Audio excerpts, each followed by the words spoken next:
In this video, I got the chance to talk to Dr. Sara Webb about aliens and extraterrestrial life. Dr. Sara Webb completed her PhD at the Swinburne University of Technology and is now researching mysterious phenomena in the universe using machine learning. She's also been hosting a bunch of live virtual events on a wide variety of astronomy topics, including aliens. In this video, we'll be discussing when exoplanet research started. Enjoy the video. Thank you so much, Sarah, for joining us. The second question which I have is when did this research on trying to discover life on other planets actually start? And what are some of the discoveries we have made over the years?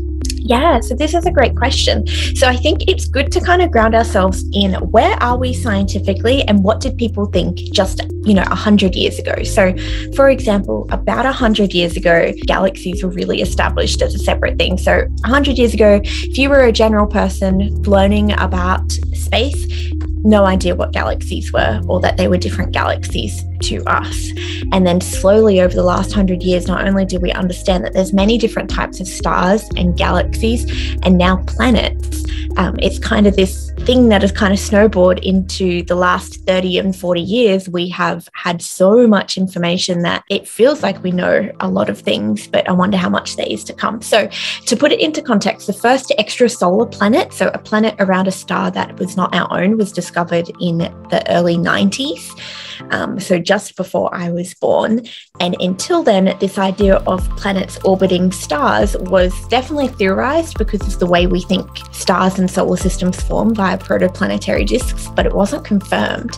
So they were doing some research into the idea of what could happen chemically in some alien world, if it might be in a lab, from about the 50s onwards, doing astrobiology and astrochemistry, trying to figure out what might happen. But it wasn't until the early 90s that we were like, oh yes, there definitely is planet around other systems. And now we know that there's not only planets, there's a truck ton of them, so many planets. Almost every star that we look at with telescopes like Kepler and TESS, we see planets, if not multiple planet systems.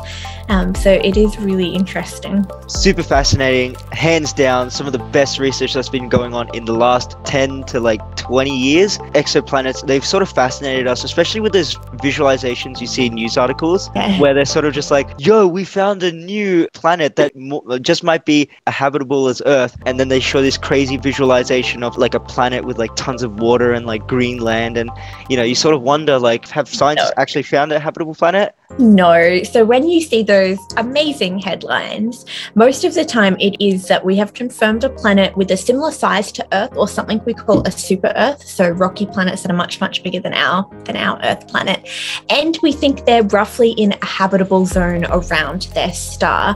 So it just means that most likely, if water was to exist on this planet, it could exist in the liquid form, which is good. We know life needs liquid water, and that it is a rocky planet, which is also good because as far as we know, life at the moment only exists on rocky planets in our solar system. But as far as saying that we found Earth 2.0, we don't know until we can do really detailed studies of what might be in the actual atmosphere or ozone layers coming off that planet, or if they even have magnetic fields, all of these different things to try establish, could it be a habitable planet truly like Earth, or is it just likely that maybe there's some liquid water, maybe it does have an atmosphere, and maybe something could form. Thank you so much, Sarah. Thank you so much for joining us. Have a great day. Goodbye.